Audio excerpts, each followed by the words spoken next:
So it's Becky again with a Better Way to Homeschool. And we are still talking how to create a homeschool routine. This is part two. So if you haven't watched part one yet, in that video, we talked about why a routine is so important, how you can identify the problem zone in your house, and what you can do to envision what you would like that time of the day to be.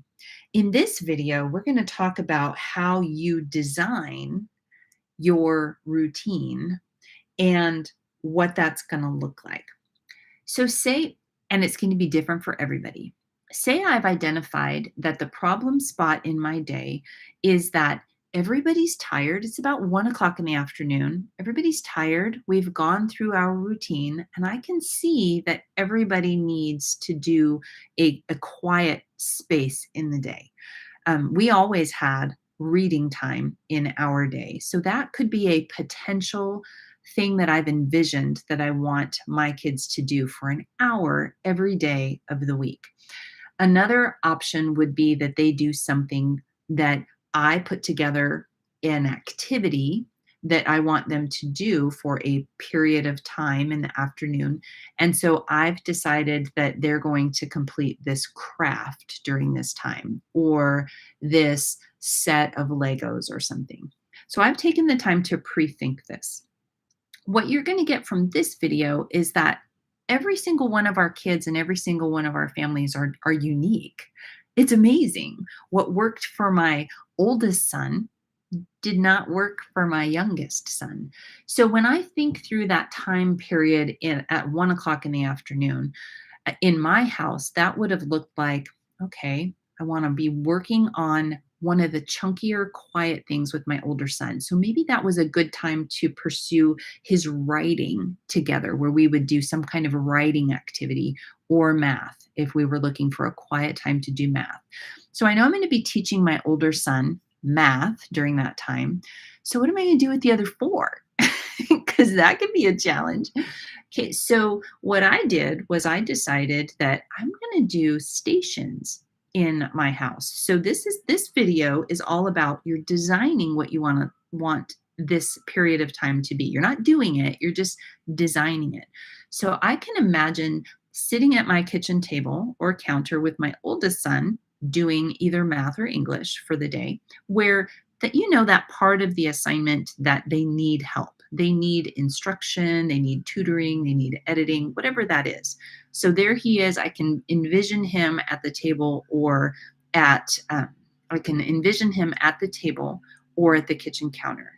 The other boys, I can envision doing different things. So I can envision having a Lego PlayStation, a reading station, a water PlayStation, and maybe an outside PlayStation. So in my head, this is how it works. During this time in the day, everybody will take turns at their station. Okay, so that means I need the teaching materials for the older child, the special Legos for the Lego station, the special tools and tricks for the water PlayStation, and the goodies for each of the different places that I want for the kids to play. Does that make sense? So you've taken the time to envision what it would look like, and now you need to actually design it and think, well, what would I need in order to make that happen? In my house, we used bins. My computer's resting on one. Here is a bin of Lego minifigures. This was one of my kids' favorite stations. We had the minifigures, and then I would pull out other props and things for them to play with. And one of the stations was that they could play with all the little minifigures against some other backdrop, something that they had. So your homework for today is to take the idea of, okay, I've identified the problem spot in my day. I have envisioned what I want it to look like, and now I need to actually design it and pull those materials together. You don't have to spend any money. Just look through your house and find the most prized things that you have. The special dolls, the special play sets, the special Legos, the special books, special art supplies and stuff, and start putting together kits of things that are high value. You know how when you train a dog, they have the treats that they can't not respond to? Your kids are the same way, but in a better way. They have things that they respond to as well, and it's going to be different in your house. If you do need to add some things, then think through, well, what would that be? And take advantage of your local garage sales, thrift stores, sales on Amazon, etc. You can even swap toys with your best friend. I did that for a while. Hey, do you have any cowboys?